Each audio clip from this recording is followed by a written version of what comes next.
अस्सलाम वालेकुम dear student. तो आज हमारा टॉपिक है डिस्कशन का resolution of vector into rectangular components. देखें, जिस तरह से मैंने आप लोगों को पहले बताया हुआ है कि भाई वेक्टर जो होता है उसके पास इनफाइनाइट कंपोनेंट होते हैं, पर जब हम वेक्टर की बात स्पेस में करते हैं तो हम कहते हैं वेक्टर के पास मैक्सिमम 3 कंपोनेंट्स होते हैं। पर उसी वेक्टर की बात जब हम प्लेन में करते हैं तो हम कहते हैं वेक्टर के पास 2 कंपोनेंट होते हैं मैक्सिमम। तो आज हम प्लेन की बात करेंगे। तो रेजोल्यूशन ऑफ वेक्टर का मतलब क्या होता है कि हमारे पास एक वेक्टर होगा और ये वेक्टर एक्स एक्सिस के साथ एक एंगल बनाएगा। सपोज करें एक थीटा एंगल बना रहा है, ये वेक्टर ए है, और हम क्या करेंगे, इस वेक्टर को डिवाइड कर देंगे, स्प्लिट कर देंगे कंपोनेंट्स में। एक कंपोनेंट ऐसा होगा जो एक्स एक्सिस पे बनेगा और एक कंपोनेंट ऐसा होगा जो वाई एक्सिस पे बनेगा। तो जो कंपोनेंट एक्स एक्सिस के पैरेलल होगा उस कंपोनेंट को कहेंगे एक्स कंपोनेंट, यानी ये component along the X axis है, इसको एक्स कंपोनेंट कहा जाएगा, और ये component along the Y axis है, इसको वाई कंपोनेंट कहा जाएगा। अब अगर हम इसकी डेफिनेशन लिखें तो हम कहेंगे it is a process in which a vector is being splitted into rectangular components। ठीक है, मतलब कहने का ये है कि ये हमारे पास एक वेक्टर है A और हमने इस वेक्टर को रिजॉल्व कर दिया है 2 कंपोनेंट में। तो ये 2 कंपोनेंट हैं। ये जो कंपोनेंट है ये अलोंग एक्स एक्सिस है और ये जो कंपोनेंट है ये अलोंग वाई एक्सिस है। अगर आप थोड़ा सा इस राइट एंगल ट्राइंगल को देखें, अगर आप यहाँ से एक्स कंपोनेंट निकालना चाहते हैं तो एक्स कंपोनेंट निकालने का फार्मूला होता है a इंटू कॉस थीटा, और वाई कंपोनेंट निकालने का फार्मूला होगा a इंटू साइन थीटा। ये होगा, इसको यूजुअली हॉरिजॉन्टल कंपोनेंट भी कहते हैं, हॉरिजॉन्टल कंपोनेंट, क्योंकि एक्स एक्सिस को हम हॉरिजॉन्टल कंपोनेंट कहते हैं और वाई एक्सिस को वर्टिकल, तो ये वर्टिकल कंपोनेंट भी होगा। अब एक बात का ख्याल रखिएगा, ये जो थीटा है ना, ये एंगल है और ये एंगल वेक्टर ए बना रहा है किसके साथ, पॉजिटिव एक्स एक्सिस के साथ। तो यहाँ पे मैं लिखूंगा where theta is angle with positive x axis. अब थोड़ा सा आप इंटीटेस के स्टूडेंट हैं तो आपको एक पॉइंट और भी आनी चाहिए। देखें, कभी कभी क्या करता है एग्जाम जो आपसे लेता है वो क्या करता है, ये एंगल एक्स एक्सिस के साथ नहीं देता है, वो एंगल वाई एक्सिस के साथ देगा। जब एंगल वाई एक्सिस के साथ देगा तो आप ट्राइंगल को ऐसे देखेंगे, यानी अगर आपको ये एंगल देगा ना तो ये आपका बेस बन जाएगा और ये आपका परपेंडिकुलर बन जाएगा। मतलब कहने का ये है कि जब एंगल वाई एक्सिस के साथ दी जाएगी तो वाई कंपोनेंट में लगेगा कॉस और एक्स कंपोनेंट में लगेगा साइन। मतलब कहने का सिंपल है, जिसके साथ एंगल दी जाएगी उसके साथ कॉस लगेगा और जिसके साथ एंगल नहीं दी जाएगी उसके साथ साइन लगेगा। तो ये formula ax is equal to a sine alpha, मैं अल्फा लिख रहा हूं इसको, ठीक है, और ay is equal to a sine cos alpha. अब मेरे कहने का मतलब क्या है, अब ये जो एंगल है alpha, alpha is angle which vector a makes with positive y axis. अब ये जो एंगल बनेगी अल्फा वो पॉजिटिव वाई एक्सिस के साथ बनेगी। तो क्वेश्चन को सॉल्व करने से पहले आप देखेंगे कि आपको एंगल एक्स एक्सिस के साथ दी जा रही है या वाई एक्सिस के साथ दी जा रही है, ठीक है। ये तो एक सिंपल डिस्कशन है। अब थोड़ा सा हम आगे चलते हैं। जैसे मैंने आपको बेसिक क्लासेस में बताया है कि प्लेन में हमारे पास क्वाड्रेंट होते हैं, जैसे ये फर्स्ट क्वाड्रेंट है, ये सेकंड क्वाड्रेंट है, ये थर्ड क्वाड्रेंट है और ये हमारा फोर्थ क्वाड्रेंट है। 4 क्वाड्रेंट होते हैं प्लेन में, तो कभी हमारा वेक्टर फर्स्ट क्वाड्रेंट में हो सकता है, कभी सेकंड में हो सकता है, कभी थर्ड में हो सकता है, कभी फोर्थ में हो सकता है। ये हमारी x पॉजिटिव, ये हमारी x नेगेटिव, ये हमारी y पॉजिटिव, ये हमारी y नेगेटिव। अब बात समझें, देखें जो आपका फर्स्ट क्वाड्रेंट है इसमें एंगल बनती है 0 से लेकर 90 तक, और इसमें एंगल बनती है 90 से लेकर 180 तक, और इसमें एंगल बनेगी 180 से लेकर 270 तक, और इसमें एंगल बनेगी 270 से लेकर 360 तक। अब अगर आपका वेक्टर पहले क्वाड्रेंट में होगा, यानी आपका वेक्टर अगर x एक्सिस के साथ 75 डिग्री की एंगल बना रहा है, इसका मतलब है आपका वेक्टर फर्स्ट क्वाड्रेंट में है, तो उसका x कंपोनेंट भी पॉजिटिव होगा और y कंपोनेंट भी पॉजिटिव होगा। x component is positive, y component is positive. Means अगर मैं कहता हूं एक वेक्टर x एक्सिस के साथ 60 डिग्री की एंगल बना रहा है, तो उसका x कंपोनेंट क्या होगा? x component positive. y component क्या होगा? y कंपोनेंट भी पॉजिटिव होगा। पर अगर आपका वेक्टर सेकंड क्वाड्रेंट में होगा, मसलन आपका वेक्टर 150 डिग्री की एंगल बना रहा है पॉजिटिव x एक्सिस के साथ, मतलब वो वेक्टर कहाँ होगा? सेकंड क्वाड्रेंट में। और जब वेक्टर सेकंड क्वाड्रेंट में होगा तो उसका x कंपोनेंट नेगेटिव, यहाँ देखें x नेगेटिव है और y आपका जो है वो पॉजिटिव है। इसी तरीके से अगर कोई वेक्टर 200 डिग्री की एंगल बना रहा है तो वो वेक्टर कहाँ लाई करेगा? थर्ड क्वाड्रेंट में, तो इसका हम कहेंगे x कंपोनेंट नेगेटिव और y कंपोनेंट वो भी नेगेटिव होगा। इसी तरीके से अगर कोई वेक्टर आपका सपोज करें 300 डिग्री की एंगल बना रहा है तो वो वेक्टर फोर्थ क्वाड्रेंट में होगा। फोर्थ क्वाड्रेंट में देखें x आपका पॉजिटिव है, y आपका नेगेटिव है, तो x component is positive, y component is negative. तो इस तरीके से हम जो है डिसाइड कर सकते हैं। अब थोड़ा सा हम इसको आगे ले जाएंगे और आपको एक बात और भी समझनी पड़ेगी। देखें ये थोड़ी सी बात आपको समझनी पड़ेगी। ये मैंने एक लाइन ड्रा की है, कॉन्सेप्चुअल लाइन है। यहाँ पे हम कहते हैं 0 डिग्री है, यहाँ पे हम कह रहे हैं 45 डिग्री है, और यहाँ पे हम कह रहे हैं 90 डिग्री है। देखें अगर आपका वेक्टर 0 डिग्री की एंगल बनाएगा तो इस केस में x कंपोनेंट वेक्टर के मैग्नीट्यूड जितना होगा और y कंपोनेंट 0 हो जाएगा। यानी अगर मैं कहूँ एक वेक्टर है जिसका मैग्नीट्यूड 10 है और वो एंगल बना रहा है x एक्सिस के साथ 0 डिग्री, तो बताओ इसका y कंपोनेंट क्या होगा? तो y कंपोनेंट इसका 0 होगा। याद रखिएगा अगर कोई वेक्टर x एक्सिस पे लाई करेगा तो उसका y कंपोनेंट 0 होगा। यानी हम ऐसे कहेंगे कि ये जो वेक्टर है vector lying on x axis, तो जब वेक्टर हमारा x एक्सिस पे लाई करेगा उसका y कंपोनेंट 0 हो जाएगा। तो ये बात आपको समझनी चाहिए। इससे अब देखें जैसे ही एंगल 0 से इंक्रीज होती जाएगी 45 के तरफ हो जाएगी। अब देखें अगर आपकी एंगल लेस देन 45 है, अगर आपकी एंगल लेस देन 45 है तो इसमें x कंपोनेंट ज्यादा होगा, y कंपोनेंट कम होगा। यानी x component is greater than y component when your angle is between 0 and 45, means when your angle is less than 45. But when angle is exactly 45, then what happens? Then we say x component is equal to y component. यानी x component y component के बराबर कब होगा? जब angle 45 होगी। याद रखें पैराडिक trigonometry के टेबल में मैंने बताया था कि cos 45 का और sin 45 का वैल्यू सेम होता है, इसीलिए हम कहते हैं कि x कंपोनेंट और y कंपोनेंट सेम होता है। अब बात समझें, अगर आपकी एंगल 45 से 90 के तरफ जाएगी तो अब आपका y कंपोनेंट ज्यादा होगा, x कंपोनेंट कम होगा। यानी अब x component is less than y component when your angle is greater than 45, but when your angle is exactly 90 degree then we say x component is 0 and y component is equal to a। और इस case में हम कहेंगे कि vector कहाँ पे लाई कर रहा है? Vector is lying on y axis, vector आपका y एक्सिस पे लाई करेगा।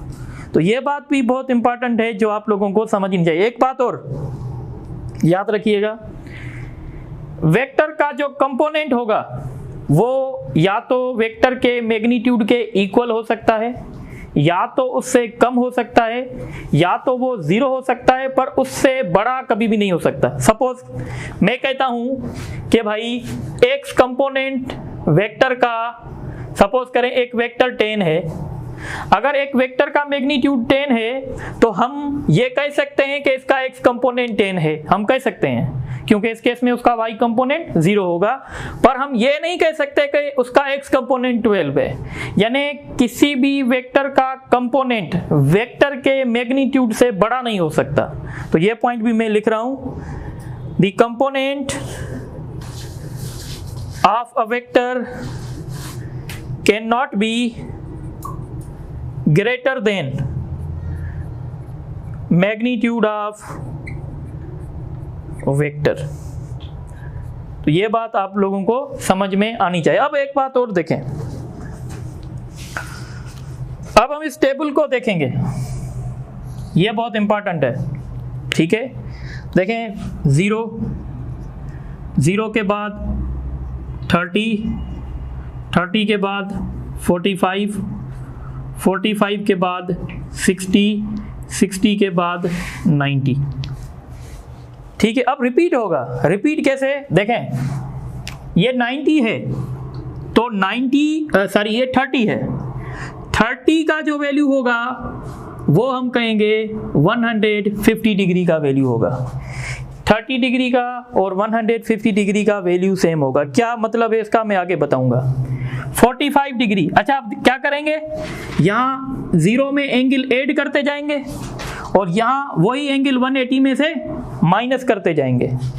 भाई 0 में क्या ऐड किया, ठीक है 30 ऐड किया, तो 180 में से क्या सब्ट्रैक्ट करना पड़ेगा, तो हम क्या करेंगे 180 में से माइनस करेंगे और यहाँ क्या करेंगे 0 में वो प्लस करेंगे। 0 में हमने प्लस किया 30, तो हमने 180 में से माइनस किया 30। इसी तरीके से 45, जो वैल्यू 45 का होगा, जो वैल्यू 45 का होगा वो वैल्यू किसका होगा, तो हम क्या करेंगे 180 में से 45 माइनस करेंगे। तो जब 180 में से 45 माइनस करेंगे क्या आएगा 135। इसका मतलब है 135 का और 45 का वैल्यू सेम होगा। इस तरीके से हम कह रहे हैं 60, जब हम 60 कहेंगे तो हम 180 में से 60 माइनस करेंगे तो ये बन जाएगा 120। अब हम थीटा में 90 ऐड कर रहे हैं तो हम 180 में से 90 माइनस करेंगे, 90 90 के बराबर हो जाएगी। अब देखें मैंने आपको बड़ी इंपॉर्टेंट बात बताई है, कोई आपसे कह रहा है cos 135 का वैल्यू बताएं। अब 135 आपको याद तो नहीं है, पर अब आप थोड़ा सा कॉमन सेंस यूज करें कि भाई 180 में से हमने क्या माइनस किया हुआ है 45, इसका मतलब है ये वैल्यू cos 45 के बराबर होगा। साइन देखेंगे कि ये वैल्यू पॉजिटिव होगा नेगेटिव होगा वो हम देखेंगे, पर आप कह सकते हैं कि जो cos 135 का वैल्यू होगा वो cos 45 का वैल्यू भी सेम होगा। ये मैं आगे जाके बताऊंगा, साइन का जरूर फर्क होगा, प्लस माइनस हो सकता है, वो भी मैं आपको गाइड करूंगा, ठीक है। तो ये बात क्लियर हो गई। अब देखें दूसरी बात, अब जो एंगल आप 0 में ऐड करेंगे वो एंगल आप 180 में ऐड करेंगे, यानी 180 में आपने 30 ऐड कर ली, क्या आएगा 210, यानी 30 का 210 का वैल्यू सेम है। अब यहाँ जब हम नीचे आएंगे तो क्या करेंगे 180 में से वो चीज़ ऐड करते जाएंगे। 0 में 45 तो इसमें करेंगे तो 225। इसी तरीके से 0 में 60 तो इसमें ऐड करेंगे क्या हो जाएगा 240 आई थिंक। और अगर आप इसमें 0 में 90 ऐड करेंगे तो 90, 180 में ऐड करेंगे तो 270, ये हो जाएगा। अब वही बात, अब आपको क्या करना पड़ेगा, ऐसे ऊपर चलेंगे और अब आप यहाँ से सब्ट्रैक्शन करना शुरू करेंगे।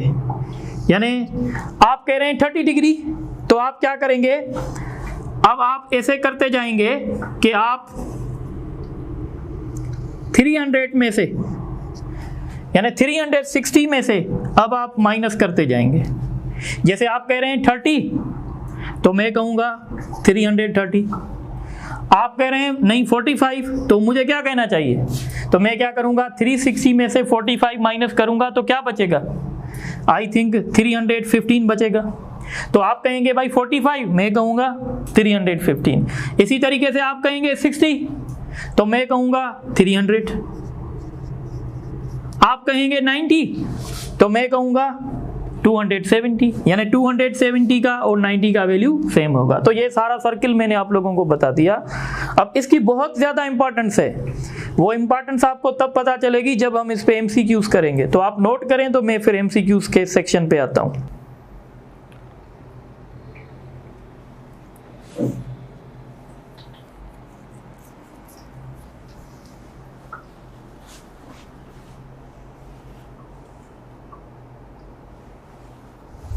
अच्छा, अब कुछ एमसीक्यूज मैंने लिखे हैं टॉपिक के जो रिलेटेड हैं, इनको डिस्कस कर लेते हैं। तो क्वेश्चन नंबर 1 है the angle between rectangular components. ये इंटी टेस्ट में भी क्वेश्चन रिपीट हो चुका है। देखें, रेक्टेंगुलर कंपोनेंट्स ये थे AX और AY। तो ये AX और AY आपस में परपेंडिकुलर होते हैं, तो इसीलिए हम कहते हैं कि इनके बीच में एंगल जो है 90 डिग्री होती है। ठीक है। The process in which a vector is being splitted into components is known as। थोड़ी देर पहले मैंने डेफिनेशन लिखी थी और ये क्वेश्चन भी इंटी टेस्ट में आ चुका है, तो हम इसको कहते हैं रेजुलेशन ऑफ वेक्टर। ठीक है। उसके बाद एक क्वेश्चन है, a vector A makes an angle theta with y axis then it's y component. अब देखें, कुछ स्टूडेंट जो हैं उनको याद होता है कि y कंपोनेंट जब भी पूछेगा तो हम कहेंगे उसके साथ साइन लगेगा। पर जैसे कि मैंने आपको थोड़ी देर पहले बताया, आप ये बात ज़रूर पढ़ेंगे कि आपकी एंगल किसके साथ है। तो एंगल यहाँ पे y एक्सिस के साथ दी जा रही है। जब एंगल y एक्सिस के साथ दी जाएगी तो y कंपोनेंट में क्या लगेगा? तो y कंपोनेंट में cos लगेगा। ठीक है। जिसके साथ एंगल दी जाएगी ना, उसके साथ cos लगेगा। एंगल कहाँ किसके साथ दी जा रही थी? y के साथ, तो y में cos लगेगा। तो इसका राइट ऑप्शन होगा B। इसी के साथ थोड़ा यहाँ फोकस करें, तो ये क्वेश्चन देखें, a 10 newton force is acting along x axis then its y component. Common sense है, प्योर, मैंने लिखा भी था। देखें, क्वेश्चन वाला खुद आपको बता रहा है कि ये फोर्स कहाँ पे एक्ट कर रहा है, सिर्फ और सिर्फ एक्स एक्सिस पे। यानी जब फोर्स एक्स एक्सिस पे एक्ट करेगा तो उसका वाई कंपोनेंट क्या होगा? तो उसका वाई कंपोनेंट जो होगा वो 0 होगा, क्योंकि y कंपोनेंट है ही नहीं, सारा फोर्स x एक्सिस पे एक्ट कर रहा है। इसी तरीके से अगर इसी क्वेश्चन को मैं ऐसे करूं, और 10 newton force is acting along x axis then its x component, तो x कंपोनेंट कितना होगा? यही होगा, 10 न्यूटन ही होगा। पर आपसे क्वेश्चन कह रहे थे y कंपोनेंट इसका 0 होगा। इसके बाद ये क्वेश्चन देखें, a vector A makes an angle 60 degree. कितनी एंगल बना रहा है? 60 degree with positive x axis, then which of the following is correct. तो मैंने एक बार ड्रा किया था और यहाँ पे मैंने लिखा था कि एंगल अगर 45 से कम होगी तो एक्स कंपोनेंट डोमिनेंट होगा, और अगर 45 से बड़ी होगी तो एक्स कंपोनेंट छोटा होगा। तो इसका राइट ऑप्शन आप खुद दे सकते हैं, एंगल 60 डिग्री की बन रही है, इसका मतलब है एक्स कंपोनेंट छोटा होगा, वाई कंपोनेंट बड़ा होगा। तो ये ऑप्शन डी सही है। ठीक है। यह क्वेश्चन देखें, 20 newton force is making an angle 30 degree with positive x axis then its vertical component. ये तो बिल्कुल सिंपल है, इसमें कुछ भी नहीं है। वर्टिकल कंपोनेंट मैंने कहा था किसको कहते हैं? वाई कंपोनेंट को। और वाई कंपोनेंट सबसे पहले देखेंगे एंगल किसके साथ दी जा रही है? एक्स एक्सिस के साथ। एक्स एक्सिस के साथ एंगल दी जाएगी तो वाई के साथ साइन लगेगी, यानी हम कहेंगे a इंटू साइन थीटा। और यहाँ पे a का वैल्यू क्या है? a का वैल्यू दिया गया है 20, साइन 30। साइन 30 का वैल्यू 1/2 होता है, तो ये 10 हो जाएगा। तो इसका राइट ऑप्शन जो है वो ए होगा। ठीक है। अब ये क्वेश्चन देखें, a vector A makes an angle 150 degree with positive x axis then. तो जब 150 डिग्री की एंगल बनेगी मतलब वेक्टर हमारा कहाँ होगा? सेकंड क्वाड्रेंट में। ये फर्स्ट क्वाड्रेंट में एंगल 0 से लेकर 90 तक थी और सेकंड में 90 से लेकर 180। तो परहैप्स ये जो 150 है ये यहाँ लाई करेगा।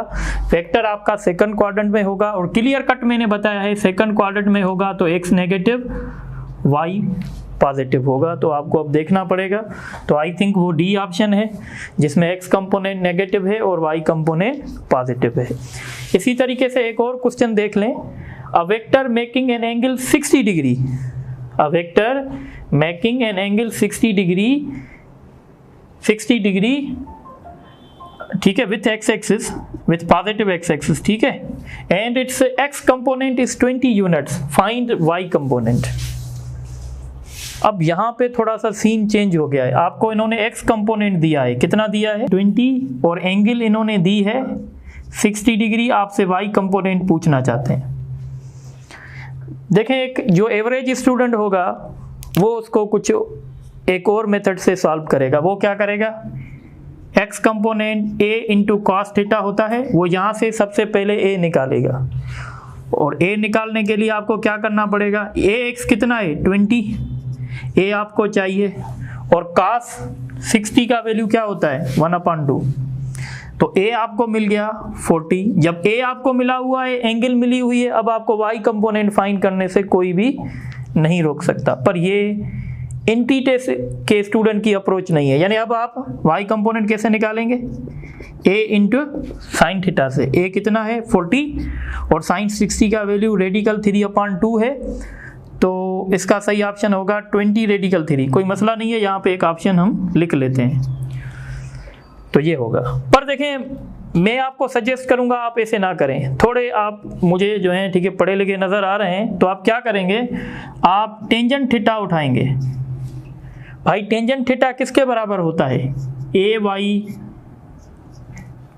ay अपान ax, ठीक है। यहाँ से आपका काम हो जाएगा। अगर आपको ax गिवन है तो ay कैसे मिलेगा, ay मिलेगा ax multiplied by tangent theta. देखें, ये लंबा प्रोसेस हमें नहीं करना पड़ेगा, जल्दी से सॉल्यूशन हो जाएगी। अब आप खुद बताएं, ax कितना था 20 यूनिट्स, ठीक है। 10 60 का वैल्यू रेडिकल 3 होता है, तो देखें 20 रेडिकल 3 आपको मिल गया। तो इतना लंबा प्रोसेस नहीं करना है। एंट्री टेस्ट में वो स्टूडेंट सक्सेस होता है जिसको शॉर्टकट्स आती हैं, तो ये एक शॉर्टकट मेथड है, ये एक लंबा है। अब आपकी मर्जी है जिसको कंसीडर करें, ठीक है। अब आप इस क्वेश्चन पे आ जाएं। ये क्वेश्चन ज़्यादा सा स्टूडेंट को परेशान करता है, तो अब थोड़ा सा आप इंक्लाइन प्लेन की थोड़ी सी स्टडी कर लें। आपने की होगी चैप्टर नंबर 3 में। ये इंक्लाइन प्लेन एक एंगल बनाता है। ये हम समझते हैं कि हमारी गाड़ी है, ये गाड़ी बन गई अब, ठीक है, इस तरीके से। ये इसका वेट होता है, ये वेट है W है ये, और ये वेट के कंपोनेंट्स होंगे 2। ये कंपोनेंट जो है वो ग्राउंड के पैरेलल है। इस कंपोनेंट को कहेंगे वेट का पैरेलल कंपोनेंट है, यानी जो ग्राउंड के पैरेलल है, और ये जो वेट का कंपोनेंट है वो ग्राउंड से परपेंडिकुलर है। अब एक बात याद रखें, ये ऐसे और ऐसे ये एंगल सेम होती हैं, यानी जो एंगल यहाँ बनेगी वो एंगल यहाँ बनेगी। यानी अब आप खुद देखें, हम अपनी लैंग्वेज में इसको y कंपोनेंट कहते हैं और इसको क्या कहते हैं, x कंपोनेंट कहते हैं। अब आपकी एंगल किसके साथ दी जा रही है, अब आपकी एंगल y कंपोनेंट के साथ दी जा रही है। तो जब y एक्सिस के साथ एंगल दी जाएगी और हमें x कंपोनेंट चाहिए, तो उस x कंपोनेंट में क्या लगेगा, साइन लगेगा या कॉस लगेगा। जब एंगल y के साथ दी जाए तो y x कंपोनेंट में क्या लगेगा, तो x कंपोनेंट में साइन लगेगा। अब वेट देखें कितना है 1000, और 1000 को हम क्या करेंगे, साइन 30 का वैल्यू क्या होता है 1/2, तो ये हो जाएगा 5000। तो इसका राइट ऑप्शन जो है बी होगा, ठीक है। तो आप इसको नोट करें। तो 1-2 क्वेश्चन और भी देख लेते हैं।